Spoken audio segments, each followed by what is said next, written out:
We are going to start our study session. Okay, and before we start, I would like to welcome the students from the JD School District. Thank you for being here. All righty, I have item 8, and I will be calling that ready. And I also, item 9, that one is going to be ready, and if there's any counselors that want to sign on, this is language within our structure that we're talking about being inclusive in things, and we talk about including everybody, but I said in a lot of RFPs, and when I asked about the participation with women or minority, I'm always told there's nothing in the legislation. Well, you know what? There's something in the legislation, and we're going to be going across the board consistently adding language in that applies to everybody. So for counselors that want to sign on, and I'm going to call it ready. Yep. Councilor Thompson. Thank you, Madam President. I have items 10 through 15. Chief Cecil. Oh, I'm Joe Cecil, First Deputy Chief. So of the police department. So number 10 is just a contract with Mohawk Valley Information Technologies to handle work for us on our website. It's not to exceed $1,500. It's a company we've gone through with, done our website for the past several years. 11 is our contract with a doctor group to do our psychologicals. Most of these psychologicals, the bulk of them are done with the new recruits that come on when we hire a new class. What is the codes? Can you explain what that entails? Sure, it's a psychological. So whenever we hire a class, they go through a number of background investigations, polygraph, and one of their final things is a psychological, where they sit down with a psychiatrist or a psychologist, and they do an exam with him. He talks to them about various things.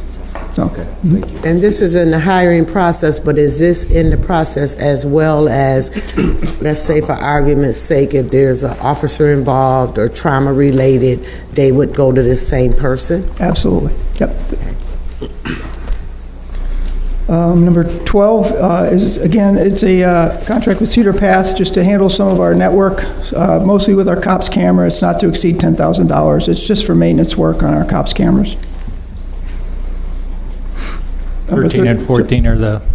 Sure, number 13 or 14, I believe you got the maps. Those are 2 new camera projects, one on South Ave and one, most of it on the west side. So you have, on the west side project, you have 14 new cameras going up. On South Ave, you have 9 new cameras going up. So the 14 new are in the South Ave corridor? The 14 new is 14 new total, or it was 14? 14 is for the west side, 9 is for the South Ave. So South Ave corridor is 9. And Councilor, we were intending to go further up South Ave. We had some money that was available through another grant, but that fell through. So as you can see from the map, it doesn't go as far up as we would have liked. But keep in mind, we still do currently have a camera at Bellevue and South and Tallman and South. So we do have cameras up in that area, just not as many as we'd like. Okay, and on 14, the burn grant. Yes, 14. What we're trying to do with 14, again, there's no match for this. It's our share of it's going to be roughly around $50,000. We're going to try to start running fiber optics through some of the firehouses so we can connect our COPS cameras to these firehouses. As I think all of you know, when the school district's cameras went down, their network went down. Not their cameras, but when their network went down, we lost many of our COPS cameras, which became kind of critical. We missed several major incidents that were occurring that would have been caught on camera. So we're trying to alleviate that in the future by running them through the firehouses. Okay, and thank you, Chief. Any other questions? Chief Evans? On number I would ask 15? Chief Cecil, can I ask one question on the camera? I just opened the map, and then it seems like they come all the way to Glenwood on South Ave, and then there's one at Elmhurst and Rockland, the main places. But like, why? I don't know. There's not one at Brighton, but Brighton's like a main street. Does it get covered somehow by the others, or? You know what? It's a good question. It doesn't look, from my map, it doesn't look like there's one on Brighton, but that's probably the issue, is that you have one just a little ways up, and because there's so much good line of sight there with no trees or anything, it probably covers that entire area, that entire stretch. That's why sometimes you'll see cameras closer and sometimes further apart. It all has to do with line of sight. Okay, thanks. And Chief, I don't want to belabor this, but if there's a way, because I know that there's cameras from previous, can you kind of get me the list of all the cameras, because there's quite a few coming down Midland and South Ave, Yes. and the West End, so I'd like to see where all the cameras are located. You bet. We have a map I can send you. It'll get a little, we have so many now, but the map will show it where each one of them is, and I can get you a map on that. It'll look, if I don't print you out one of these gigantic wall ones, it'll be difficult for you to see, but we can get you. Well, you can do a wall one. I can Okay. put it right in my office. Okay. I'll get you one. All right. Thank you. You bet. Thank you. The last one, 15, is Fire Department with the United Radio. Good afternoon, Madam President. This is Steve Evans. I'm First Deputy Chief of Fire, City of Syracuse. Any questions? Money to be used to fix equipment? Okay, thank you, Chief. Those are my items. Thank you. Councilor Bay. Thank you, Madam President. I have item number 16. Good afternoon, Councilors. Owen Kearney. Nearly late. I just ran over. I apologize. Need some water? No, I'm all right. Thank you. I may, not at the moment, Councilor. This item is we currently have a contract with Trowbridge Wolf, who is a design team working on the Lake Lounge. They've designed it. We are in the process of putting that project out to bid for construction. During that process, it became clear, due to erosion out at the lake, that we had to modify the design to accommodate that erosion. This request will allow them to do those design modifications, so when it is constructed, it's more durable and protected from any future erosion out at the lakefront. So this is essentially to increase their contract approximately $30,000 to accommodate those additional design tasks. Any questions from my colleagues? So who's going to make up the 30,000 increase? All of this work is being funded through a grant through the New York State Department of State. So we are working with them, cleared this amendment with them. They would ultimately be funding this with matching time through the city, but no cost, direct cost to the city for this change. Okay. Any other questions? All right, I'll call that ready. Thank you. Thank you. Councilor Rudd. Thank you, Madam President. I have items 17 through 21. Is there anybody who wants to say anything about 17? Good afternoon, councilors. Dave Proack from Information Technology. Number 17, we have a local homegrown individual who has started a company. They're operating chiefly out of Washington, D.C., and they do a lot of security and IT network work for federal customers and Department of Defense contractors. And they've approached us a couple of times and said, we'd like to help out, whatever your needs are.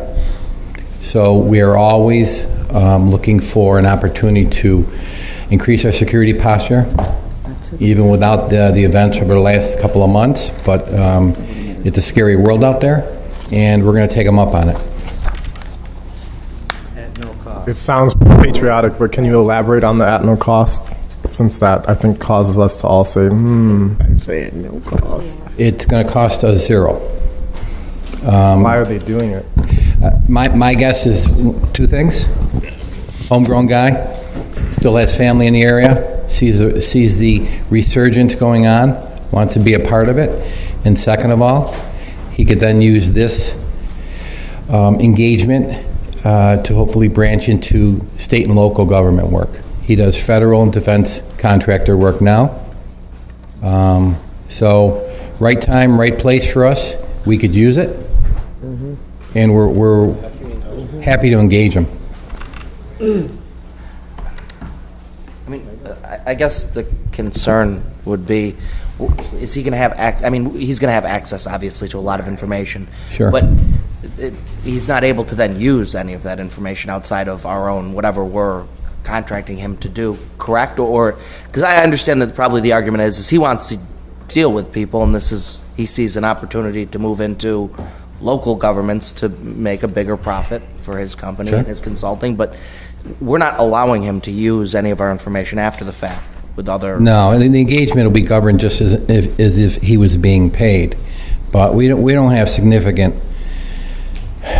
Well, if he finds something, we're going to fix it. Yeah. So we don't have huge concerns of him going rogue on us and turning about. I mean, what benefit to him would that be, right? That this is a guy who is established, he has a good reputation, he has family in the area. Okay. Who is it? Indev? Do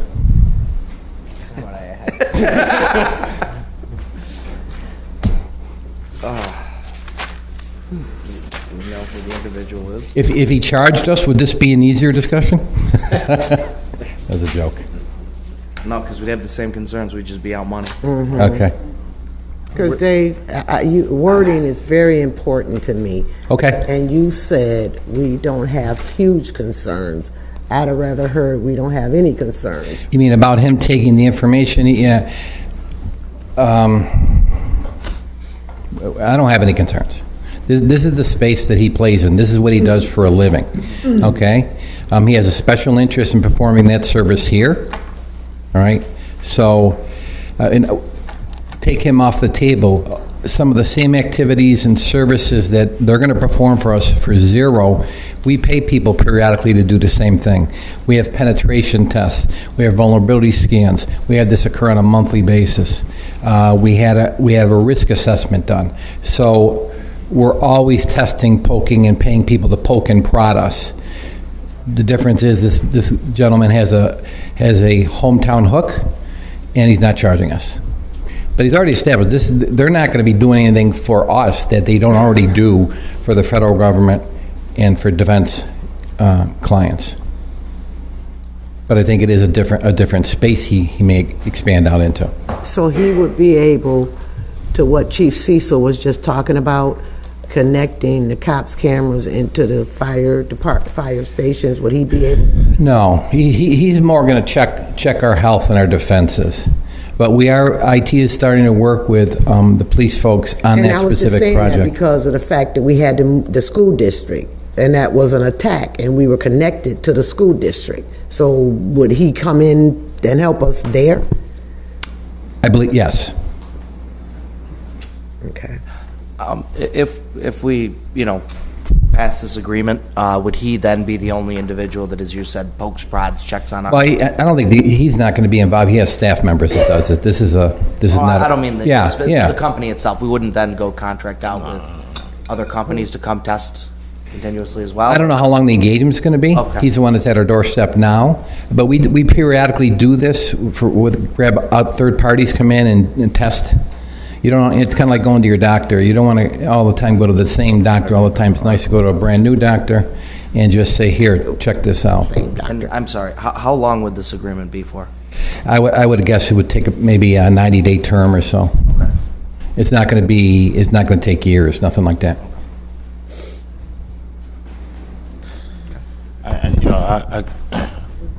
All of the questions I had were answered. I guess I just want to state, I guess you probably can understand the skepticism considering that, even our federal government haven't had the best protection. We just talked about sharing data with the university that we had issue with, and now, of course, the goal here is to increase our protections to prevent the kind of thing that the council president just talked about. But, I kind of get everybody's nervousness considering that, Congress haven't even solved the robocall issue yet. So, I mean, But I can tell you, this work that's going to be done, if you don't pass it, don't pass it. But I'm going to be back here to pay somebody to do it.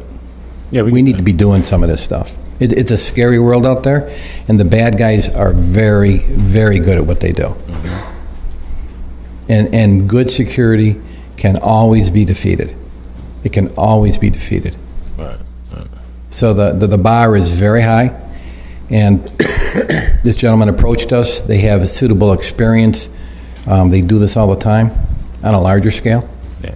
I mean, I get, I understand, and I get the counselor's questions. All right, well, what's the payoff if it's free? And I understand that your point is it's a hometown connection, and Yep. Nothing beats free, to be quite honest. But I guess the sentiment here is that nothing is really for free. So, I just want to kind of express what I see as an obvious. Well, if I come back to you with a contract with them for a big number, you can say, "Ha!" But right now, if they're able to, I would just say no. or that better yet. Free is better. All right. If they're able to expose things we need to do better, I want to know about it. Free is better. Okay. I will say their website, the co-founder and partner, Brett Albro, he lists all his qualifications, and then at the end, he says, born and raised in Syracuse, New York, he bleeds orange. How about that? Well, there you go. How can you say no to that? Can we vote right now? Yeah. Okay. It bleeds orange. Perfect. Yeah, we'll just pass it. And are we good? Yeah, that's perfect. Thank All you. right. Okay. Thank you. Number 18 is a request to release capital funding in the amount of total $205,000 for this year. Any questions? Thank you. It's all for equipment, or is it for consultants? Don't run so Wait till he fast. sits down. Well, at times, when we spend some money on equipment, at times you have to employ a consultant to help with the install. Right. So I can't sit up here and attest that all of it is 100% for hardware. The very vast, that's where we buy all our PCs, all of our switches, all our network gear. There may be a little bit of consulting work in here. We usually pay them through our professional services line, not through capital. But occasionally, if it's a large piece of equipment we're not familiar with, it may be included in the project. But I mean, that's, I guess, my question, because the description just says 80,000 for PC infrastructure improvements and 125 for network infrastructure, but then you're saying there might be consultants or there might not be, but we usually don't pay the consultant with the capital funding, but Sure. you're not saying Yep. always. So Yep. is there going to be a consultant for 75,000 for PC infrastructure, and then are we going to No. get a waiver for No, competitive bid? we do all the PCs ourselves. We've done a bunch with our interns this summer, so no. And the folks in budget, quite frankly, police that pretty well. If you're spending a lot of money on consultants, it wouldn't be out of that line. So was any of the $205,000 for consultants? None of it's specifically earmarked for that, but if we buy a box in 3 months that we've never touched before in our life, we could spend half a year trying to figure out how to do it or hire somebody who's done it 3 times that week, and that's what we do. It's not like home repairs where you just type it in No, on and YouTube, no. Angie's List. All right. Thank you. Thanks. All right, 19 is a local law. I'm just going to hold it. We're having a committee meeting on this Friday at 9 a.m., so I would invite people to come to that for the questions, talking about the changes to the BAA to move it out of finance and into law. 20, Dave Clifford. Good afternoon, councilors. I'm David Clifford with the Assessment Department. These are corrections to the tax rolls. The first bunch is corrections of code charges from codes that were put on the properties erroneously, and we're trying to correct that. And the last one is a star exemption where the applicant had not proven residency and subsequently did. So we're granting that star exemption. All right, thank you. That's all I have.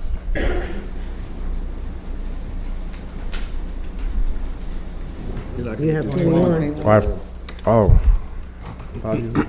Sorry, I thought. Good afternoon. Okay. Joe Barry with the Law Department. Item 21 is our annual request for printing services relative to appellate work we have to submit. It requires specialty printing, so we believe we need to use this particular company. Okay, thank you. Thank you. Thank you. Councilor Green. Thank you, Madam President. 22. Good afternoon, Mary Robson, City Engineer.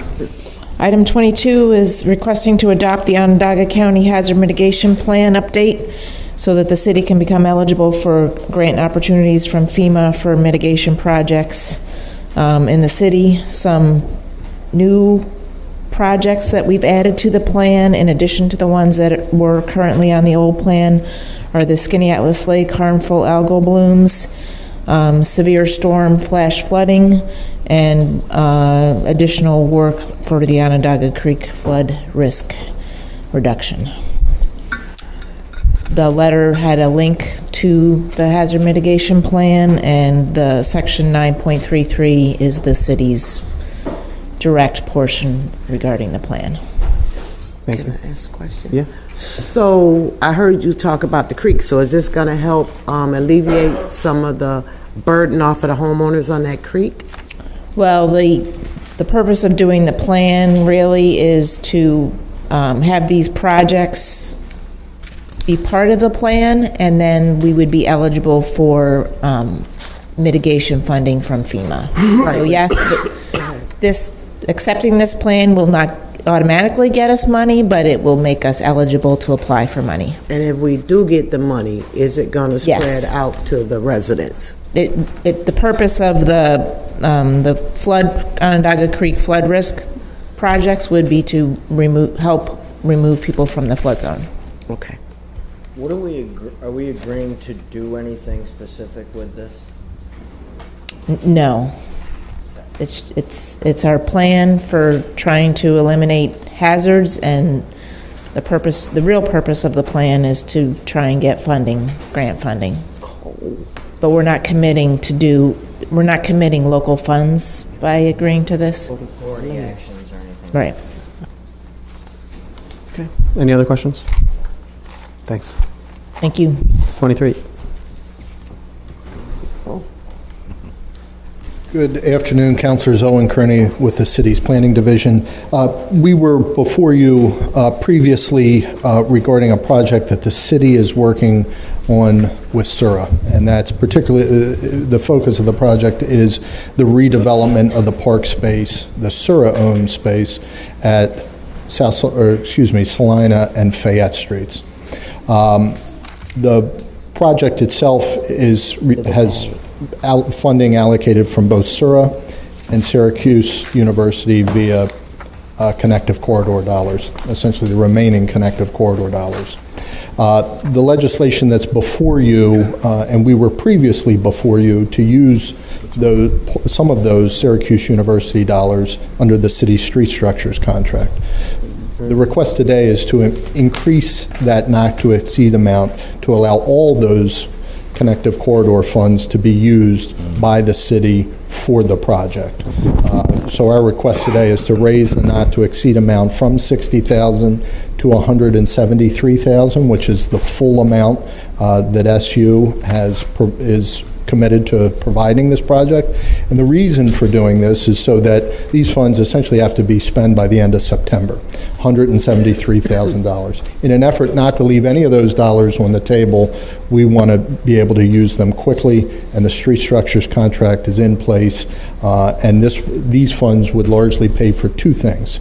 As previously noted, the site prep and demo of the site, the existing concrete site that's kind of painted blue, and also, and this is kind of where the additional funds come in, is site furnishings, benches, tree grates, things that are going in the park. Those can be ordered over the next few weeks.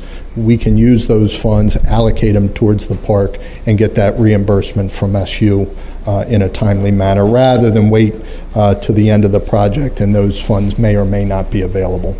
So this is kind of this request is to expedite the use of those funds through street structures. So does doing this take crews from the contractor away from work they'd otherwise be doing for the city? No, and we specifically spoke to the contractor about this. Their work on many of the city-related projects, I drove by them today over on East Genesee Street. Much of their work They bid on this work separately.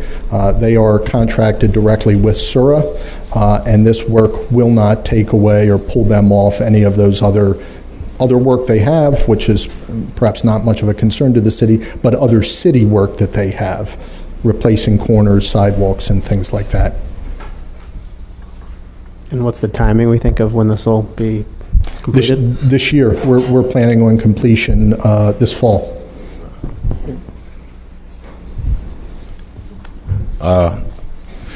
So I saw renderings for this project, and I think you may have kind of answered the question, at least part of the question.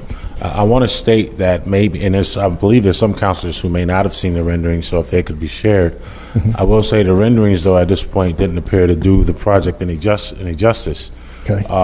And I wonder why the deviation, because we never heard anything about the last proposed project that probably had a little bit more detail. Sure. And so why this one over the previous one? The previous administration, as you know, pursued a project on the site. It was a bigger project and a far bigger price tag, at one point up to $5 million. The current price tag for this is essentially a tenth of that. It's in the neighborhood of about $500,000 when you add the 173 from the connective corridor and approximately 300 that SURA has allocated. Plus some additional services that are being provided. So the change and the simplification of the design is one. This is an important and highly visible public space right in essentially the middle of downtown. It's has a lot of potential for greater use. It's underutilized. It could use an update. And so you can imagine the difference in funding really limits what we can do on the site. We have previously had large public art. There was consideration for water features, other things. What we're doing is really refreshing the site, demolishing the existing somewhat uneven concrete foundation, pulling out all the old benches, maintaining the existing trees, putting in a new surface, putting in new benches, putting in some minor landscaping, bike racks, things like that, refreshing the site, but not a complete redesign. It's largely going to be an open public space. So that was the motivation from one project to the current one, and as you can imagine, those motivations were largely driven by budget and just a change in the administration. The current administration, I think, shared the intention of improving the space and said, let's get this done quickly and efficiently, and that's what we're before you today trying to do. Thank you. Thank you. 24. Item 24 is requesting an agreement with Labella Associates for the West Colvin Street Bridge over Onondaga Creek. This is for the preliminary and detailed design phase, not to exceed $113,600. This is a TIP project, new TIP project, which is Bridge New York funding, so we are 95% reimbursed. Okay. Questions? Yes, what? Okay. Thank you. Thank you. 25. Good afternoon, councilors. Lori Ayako, DPW Fiscal Officer. 25 is asking for a new agreement for environmental hearing. They're a local company. They do all our hearing tests for the employees of the city. They have our past records. We've dealt with them for about 25 years, and it's an OSHA requirement. Questions? Just one quick one, and I know that you said you've been doing this for 25 years with them. So at some point, I mean, because everything changes, so at some point, do we look at other organizations that do this, or do we just stay true and test it with them? A few years ago, we had a different company who did it, but they were out of state, and they could not come back to retest. Okay. Okay. But we do look at other companies. 26 and 27 is to waive the RFP process for LAS parking and Republic parking to manage our city-owned garages. We're currently trying to get an bid out, so the RFP is working. We need time to get that done. Right now, we're on a month-to-month basis with them, so we need to have some kind of agreement to cover for that period. What's the status of the AXA garage transfer?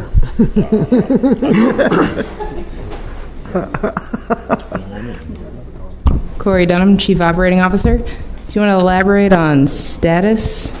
I mean, wasn't it going to be transferred from city ownership? I'm sorry? It was scheduled to be transferred from city ownership to SIDA. To the SLDC. Yeah, and it's currently under the SLDC. They currently are owning that portion of it, and then conversations are ongoing with all the involved parties. So there's no definitive changes yet. So how are we agreeing to the management for an entity? So they're managing AXA, and there's a complicated, structure in terms of transferring the funding to LAS for the management. But right now, these pieces of legislation are just to keep us status quo while we issue an RFP for a manager of the overall garages. We want to get a new operator to manage all the garages. You think it's going to take a year? No, I don't think it's going to take a year, but I think that was just to be safe. So are we getting the revenue right now, or is SLDC? Right. Right. Frank Kaliva, Chief Administrative Officer. So the actual transfer of ownership of the garage, or our half of the garage, the city's half of the garage, was never consummated. So right now, the SLDC is acting as our agent. They are collecting the revenue, passing that revenue back to the city. Because of the way the agreements were set up at the end of last year, we are contracting with the management company that those revenues are coming into SLDC, the management company's being paid, and then the residual revenue is coming to the city. Will it take a year? We certainly hope not, but we're in the process of negotiating with all the parties that are involved in this to try and simplify and make a more permanent solution. So I guess my question would then be, if they're essentially just collecting the money and giving it to us, who then is liable for we're still liable for the whole garage? City owns half of the garage. Okay.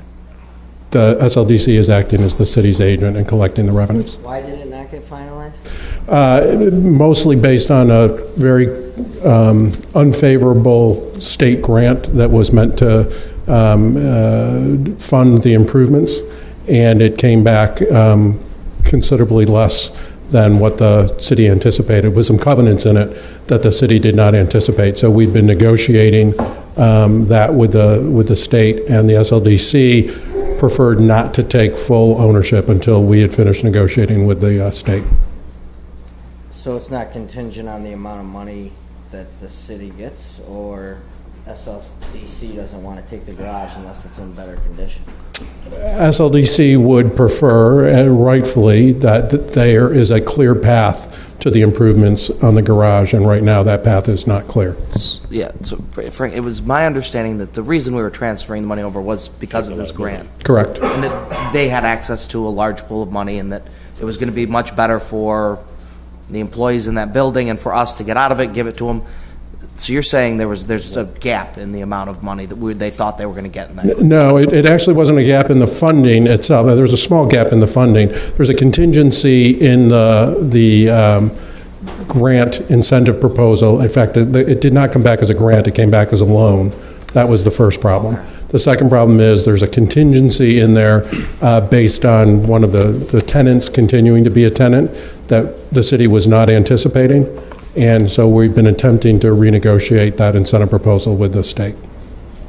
The SLDC preferred to wait to take full ownership until those questions are settled. So that contingency was put in by the state? Correct. And the city doesn't want to keep that tenant? The city doesn't want to keep that contingency. What's the contingency? That a specific tenant remain in the towers, which really, in the city's opinion, doesn't have anything to do with the garage. So we're trying to get the state to separate the two issues. Why would the state put that in there? I can't answer that question. So which half we own, the bad half? That's a great question. I don't know the answer to that. I'm not sure that there's a good half, but I think is probably more to the point. And Frank, if I'm not mistaken, part of the joke, we were still responsible for the improvement, right? We are still responsible for the improvement, absolutely. Okay, that's all. Yep. And there's no improvement cost for them? For them being the folks who own the other half, or SLDC? No, the SLDC is anticipating that the improvements will be paid for by, or largely paid for by the state, and the state grant came back with a significant amount of contingencies, and in fact came back as a loan. So until we can get that all settled, starting with renegotiating with New York State over those dollars, we're kind of in a holding pattern. I know there's a lot of shell game in this, but like the board members for SIDA are exactly the same as the board members for SLDC. Shell game seems a little pejorative, but okay. Yeah. Oh, Oh, you just did this now. I'm gonna watch the tape because I'm pretty sure I pulled it. Any other questions? No. Thanks. Thank you. Okay, 28 and 29. Causing problems. Not designed to. So this is one we had a committee meeting on. I know not everyone was able to make it. There's still a lot of more questions, but I do want to give counselors now an opportunity if they have some questions, and we might end up holding it further. But questions on this? Actually, Corey, do you want to just give a Sure. high level? Sure. I'll start with 28. So it is my understanding, open to any other information, but it's my understanding that at some point in the early 90s when DPW stopped picking up commercial properties, the city put this language in the ordinance, I would imagine, as an olive branch to the businesses whose service was being cut off, whereas the city acted as a third-party billing between a private hauler and these businesses. So these businesses still had a private hauler picking up their garbage, but the bills would come through the city to the owner would pay the city would then in exchange pay the hauler. Pass-through. The city was just a pass-through. We don't make a significant amount of money on this. It's my understanding that from staff at DPW that past commissioners have recommended that we get out of this business. I think the intent at the time was to soften the blow. The blow has landed decades ago, and so it's just a business that we would like the city to get out of the middle of, that businesses could just contract directly with a number of license haulers that exist in the city without us having to act as a go-between and use staff time we could put that staff to much better use. So that is 28. 29 is, as we were looking at sanitation operations, some of the low-hanging fruit, particularly if you look at other municipalities, upstate, Albany, Rochester, Buffalo, they have limited what their sanitation will pick up at 3 or 4 units. Right now, we pick up 10. So if you're an apartment complex with 10 units, up to 10 units, DPW picks up your garbage. We'd like to follow in suit with other municipalities, limit it to 4. If you have more than 4 units in your apartment complex that you own, then you would arrange for a private hauler. So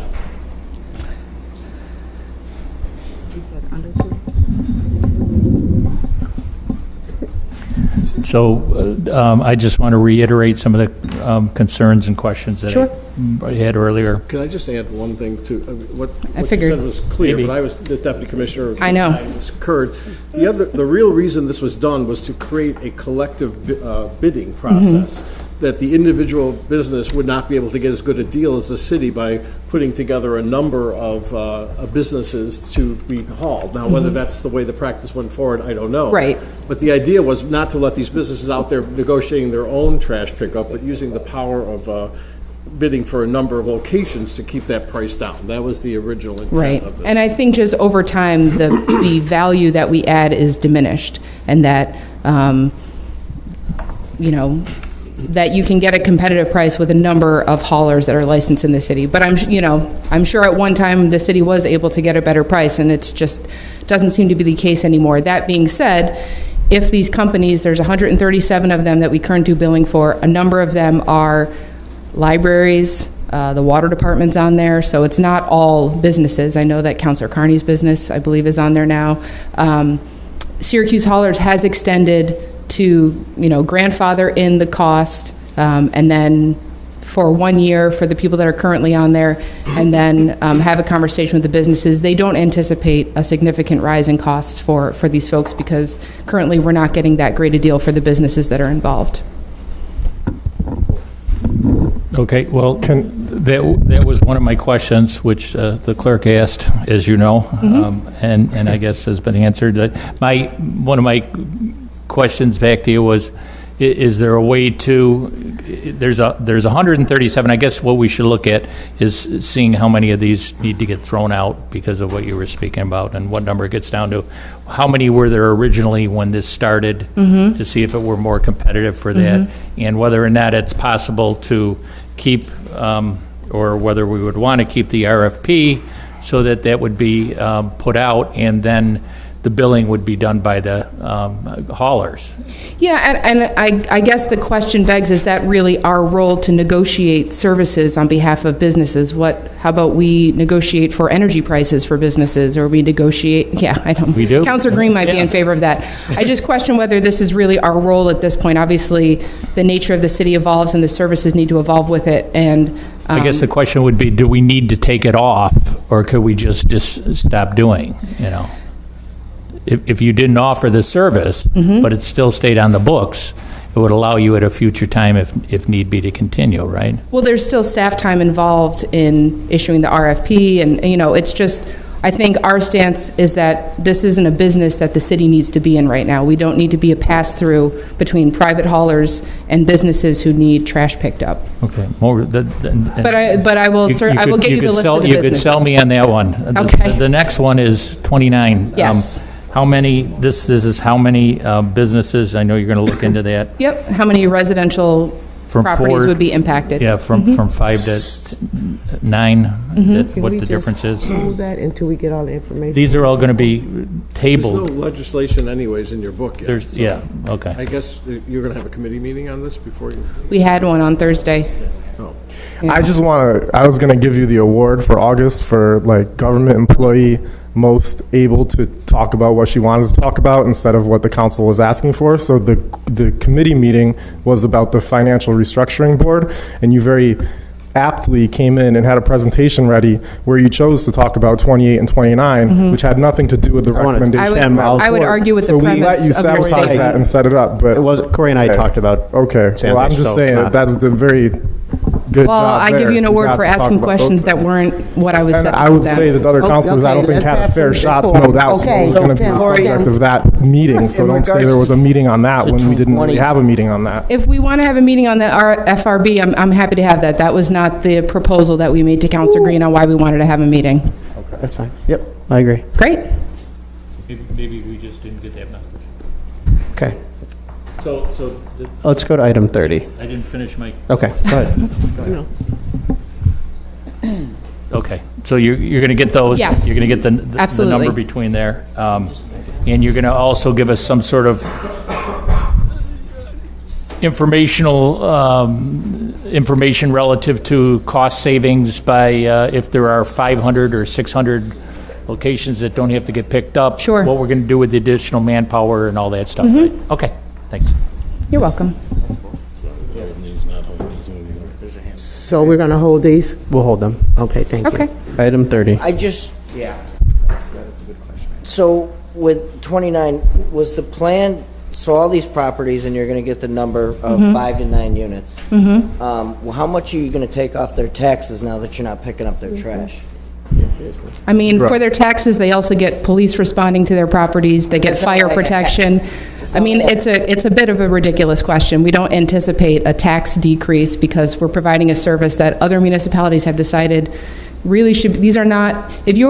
Our argument is if you have more than 4 units in your residential property, this is a commercial enterprise, and other commercial businesses are required to have private haulers. There are still lots of other city services that we provide for people for the taxes that they pay.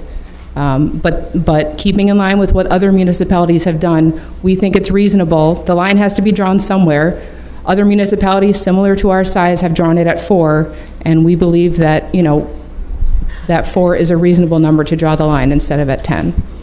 Did when those other municipalities changed their reasoning, did they take into account that they'd be getting trash removal and change the pricing accordingly? I believe that it's a operating cost that the owners of these buildings would factor in. It's not a... I'm not disagreeing with you, but at the same time, they get a service right now, and essentially the cost of doing business for them is going And at some point, we picked up all commercial properties as well, but at some point, we drew a line that we're not going to pick up commercial properties anymore, and so the argument here is that we should draw a line for the number of residential units. At one point, 10 made sense.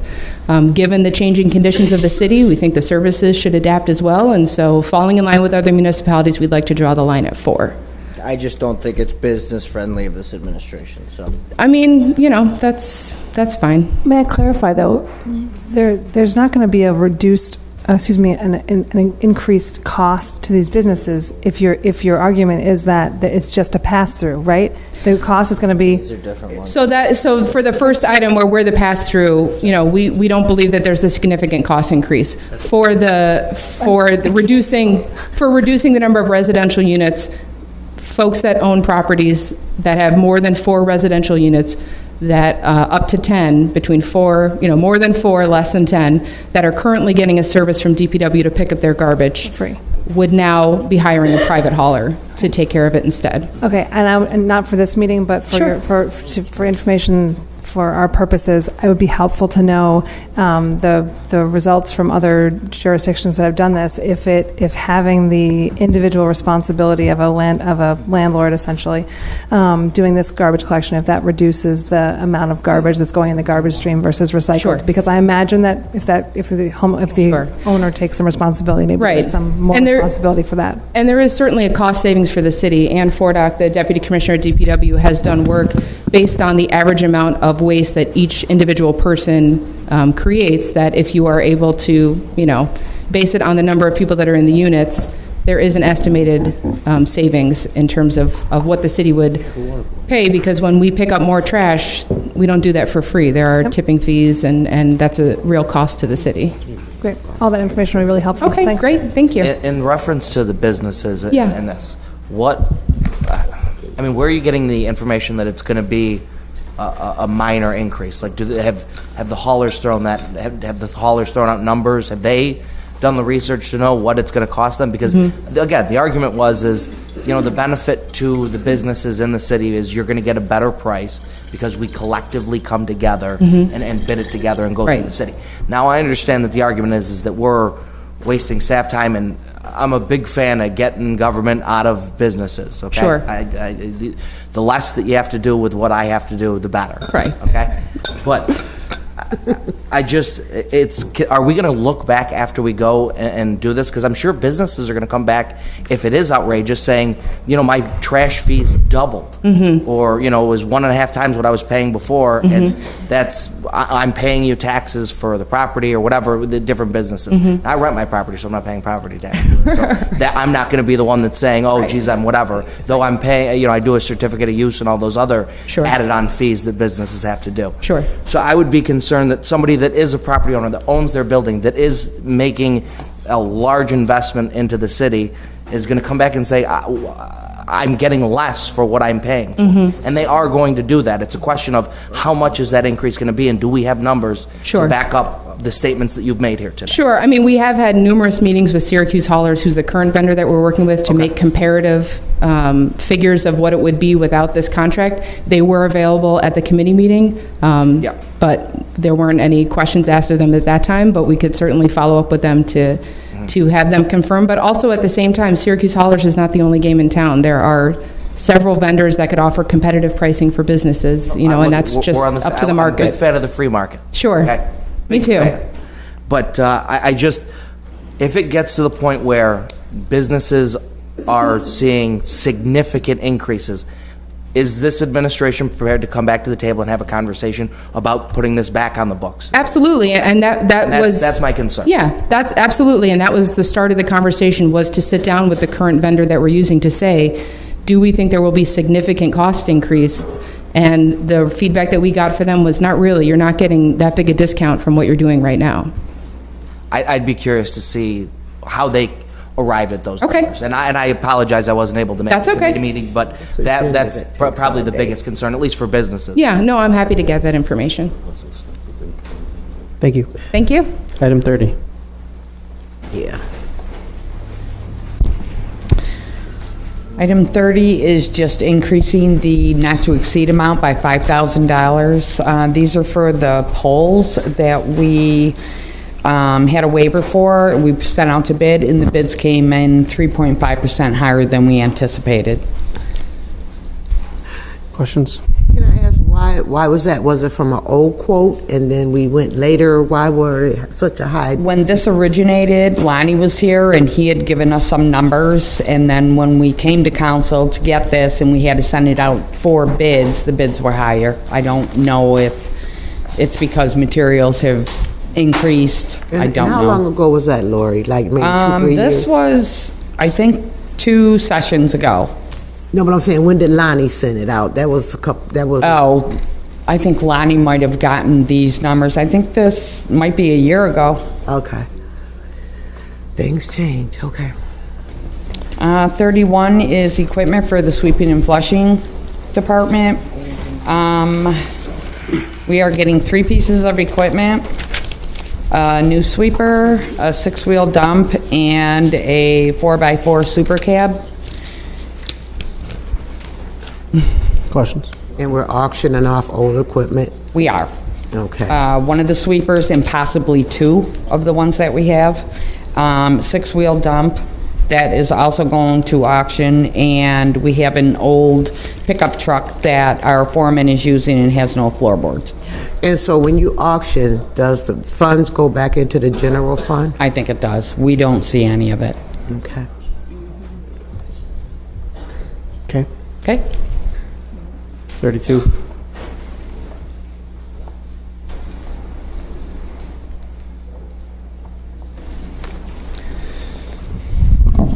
Neil, you look good. I love the sunglasses out the pants. I don't have anywhere else to put them, but thank you. Neil Burke, DPW. 32 through 34 are related to a Transportation Alternatives Program grant the city has been awarded by the New York State DOT. This is for bike lanes to connect the north side from Butternut Street to East Genesee Street. And the reason for this alignment is, one, that it's on the Bike Infrastructure Master Plan from 2014, and also that the state is making a very large investment as it relates to the Empire State Trail in providing new pedestrian and bicycle facilities along Water Street and then Erie Boulevard. This alignment would connect the north side to that state investment while also continuing to the existing connective corridor facilities. Any Marcia Shelley attached? There's no Marchicelli available for this project. Okay, and a question for you. Do you ever go back and revisit some of your bike lanes? Yes. And what happens? Do they stay on? Do you take them off? Because every neighborhood doesn't warrant bike lanes, and every neighborhood doesn't want bike lanes. So are you referring to the master plan? No, I'm referring to the bike lane that runs in the 690. That one. So the bike lane runs adjacent to 690. Are you speaking about North Geddes Street? Mm-hmm. It's not adjacent, because if you keep it riding, you're gonna catch 690. So there has to be a mixing zone at some point with motorists turning right and cyclists continuing straight. Cyclists aren't allowed to merge onto 690. They have to keep going north. Designs have improved over the years. A lot of our facilities are pretty old. If you look at something like South Salina Street down in the valley or Comstock, those are very basic level 1 type facilities. The playbook for this has broadened, and we have a lot more options now moving forward. So everything we're doing in the city is going to be connected to a bike lane? Everything we're doing in the city will probably not be connected to a bike lane, but we do have an overall master plan that is pretty well fleshed out. We haven't implemented a lot of it. It'll take a very long time to get it completed, but we evaluate what's out there now and what we can accomplish in the near future. Okay. Okay, the one on the west side of Dock, I just want to throw that one in there. So have you looked at that one? I'm sorry? West Onondaga, because the only thing I've seen go down that one is wheelchairs. West Onondaga is part of the Western network that hasn't been fully fleshed out. Originally, the bike lanes were intended to go much beyond where they terminate now. Some of the striping is a little faded. Admittedly, that project was before my time, but it's one that's in the waiting. Paul Mercurio. No comment. Thank you. When do you imagine this work will be done? This is likely to be completed 2021. 2021. And the state's work is 2020. Okay. And what was the specific streets again? So it's most of it will be along Lodi, which is the project name Lodi Street Connector. It'll travel from Butternut Street down to Erie Boulevard, and then from Erie Boulevard it will be on aligned with another city street to get you to East Genesee Street. So okay. So this will be 2021. The state stuff is in 2020? Correct. So Erie Boulevard, all that stuff will be done in 2020, hopefully? I can't speak for New York State, but that is their plan. That is the current predicted timeline. Okay, thank you. Thanks. While you're here, may I ask you a question about the bike program? Sure. So I've noticed that there's a lot of younger kids riding the bikes throughout the city, and then a lot of them, they aren't putting them back on the racks. And I think it was maybe 2 nights ago, one of them was just placed like up against the Kirk Park Center, but there's like this alarm going off. So the alarm means that the time is up, and the alarm means, or does it mean that it's out of the area? Both.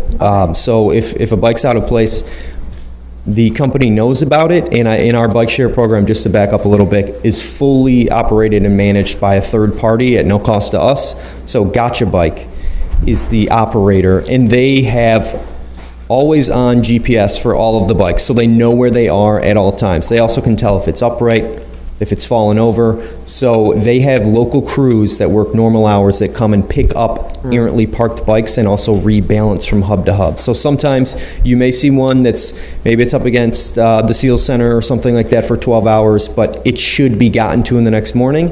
And if it isn't, we can reach out to the company directly, or you can forward those directly to my office. Okay, and then so some people are securing the Gotcha bikes with their own locks. So I'm assuming that's not appropriate. No, it isn't. There's a big learning curve with this, and their crews have been very busy providing education to early adopters. Okay. And is there any way that you can, even if it's maybe you share some information with us so we can kind of filter the information out to the public? Because I know you guys did like the big thing downtown, but within the neighborhoods, I don't think there was enough information given out from the beginning to kind of tell people exactly how the program works. Absolutely. There's upcoming events that are related to community centers and a partnership they have with Cooperative Federal for a low-income program, but there's additional materials that are available, and I'll make sure I share those widely. And is there an age limit? Right. There is an age limit, so you are entering into a contract, so you must be 18. Okay. I can't speak to because some individuals. Of them are, one of the young guys that I talked to, he said he just used his mom's license to get it. So that's what I'm saying. Like, I think this can kind of, this may be an issue. Absolutely, and I will definitely raise this with the operator. Okay. And I want to piggyback on that. So is the city liable? Is there any liability for these Gotcha bikes that the city would have to? I'm not an expert on liability. However, the reason we went with a third party was to excuse ourselves from operating this and incurring a lot of the other liability that you might see with something like City Bike in New York, where the city is a much larger player in that. We have simply contracted with a third party to let them run their system within our guidelines. And that's fine, but you need to talk to the third party, because as Councilor Allen said, I've seen 14, 15-year-olds on these bikes. So if that's the case, everything is void there. So how much liability do we pick up from these 14, 15-year-olds being on these bikes? That I don't know. Perhaps council could answer that.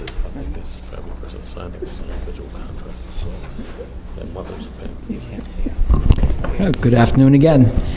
So that's a very good question that you raised, but as we do with all city contracts, the contractor in question indemnifies the city for any claims that arise. Okay. And we do that as a matter of routine contracting. When does a bicycle become a vehicle, like a motor vehicle? Because I see dirt bikes and I hate them and I think they're illegal. But then I see these bikes with the motors and they don't seem to be illegal. Like, what's the line? This relates to New York State law, which is fairly technical, but basically it relates to top speed and also whether or not it's pedal assist or throttle based. So our bikes here are in compliance because they're pedal assist. You have to pedal the bike. You have to put in effort to get it to go. Something like a dirt bike or a fully electric motorcycle with a throttle, that's a different case. That would definitely be not allowed. Good. Well, yeah. So I'd just like to get an update because I did also, as long as we got on this subject, I have had some constituents reach out with complaints about. I know you guys had bugs in the system as it got started. I'd just like to get an update on where we are with that because I had people saying they went and the bikes weren't working and, some frustration with things not. And I know that there's bugs in the beginning with a lot of things that we try and there's learning curves, but where are we now? Is it sorted? Are the bikes operating as they should? So we have seen a steady increase in system reliability. There's definitely bugs, and not to get too into the weeds here. But new technology generally comes with some issues, and we've been very vocal about what we're seeing in the field and demanding that they correct items, including having their teams, their specialists come in from their headquarters to Syracuse to fix those items in the field. It's not at 100%, but it is definitely trending upward. Where would you say if we're not at 100%, where are we? 80. Okay, thank you. Thanks. Item 35 is an appointment of Yusuf Abdul Qadir to Okra. Any questions? Okay, thank you, Madam President.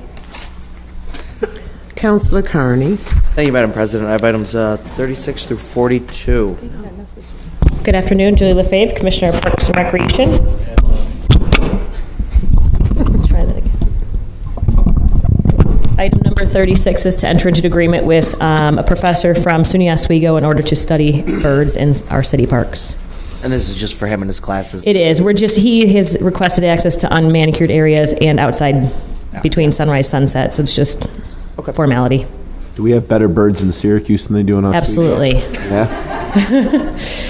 I think it's a matter of urban areas versus rural areas is the study. Okay, great. Items number 37 and 38 are both to enter into an agreement with instructors for rec programming. Items 39 and 40 are to access capital improvement funds for paving dollars, all of which we would anticipate being done this season according to the contract schedule.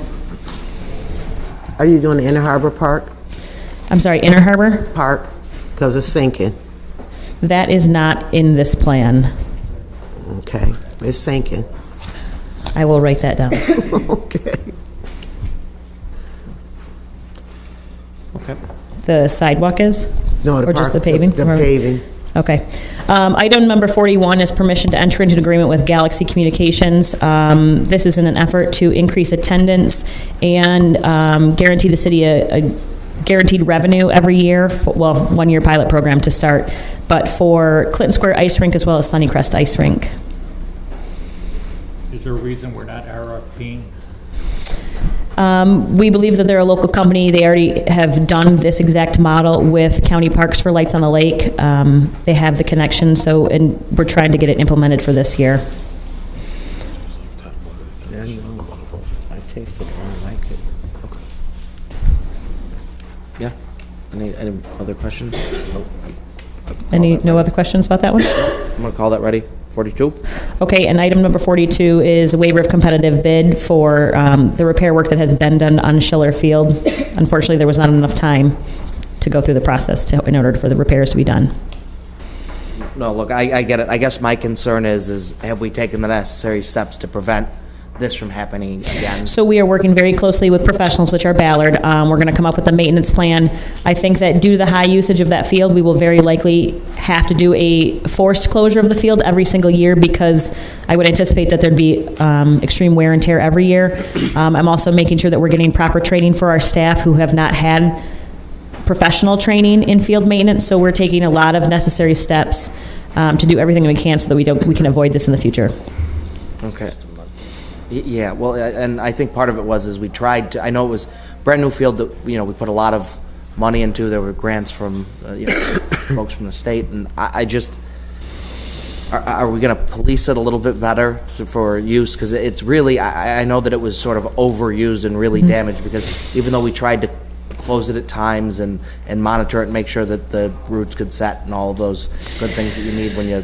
So once we open it back up for public use, which right now the estimate is right around Labor Day, if weather conditions stay the same, the fence will come down, and at that point, it's, the essence of a park is that it's open from sunrise to sunset. There's not much we can do about that, but I would say that if we do a forced closure every year, we would have to come up with a plan, potentially hire some of our own nighttime security that we have at the pools, so that we can properly rehab it and so that we're not closed for an extended period of time like we were for this year. Yeah.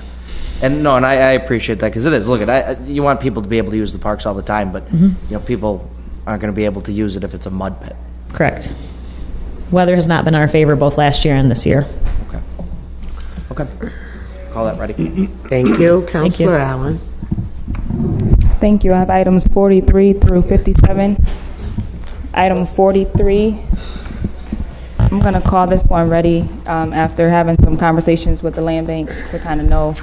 I just wanted them to know my projected plan of how I wanted them to deal with side lots and different vacant properties.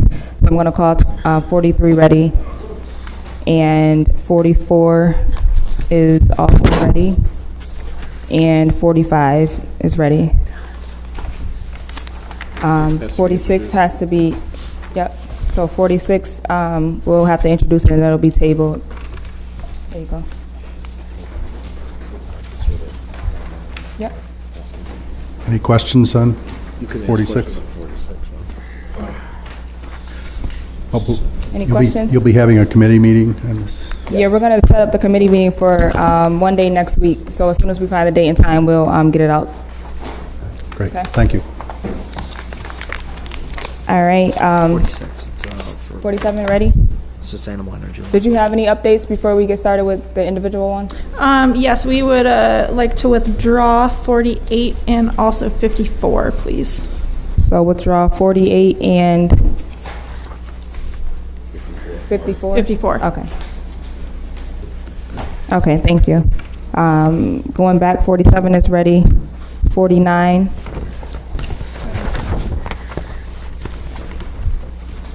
I'm going to hold item 50 for now. 56 is ready.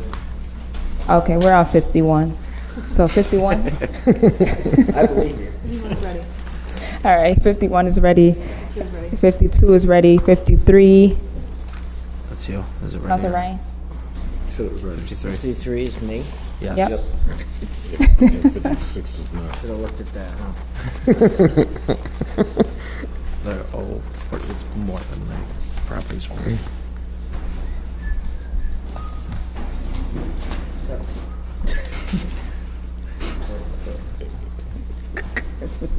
Yeah, that's right. Okay. All right, so 53 is ready. 54 will be withdrawn. And 55 ready. And I'll hold 56 and 57 for now. And I'm all set. All righty. With that, I need a motion to adjourn. So moved. Second? All in favor? All right. So it took all day.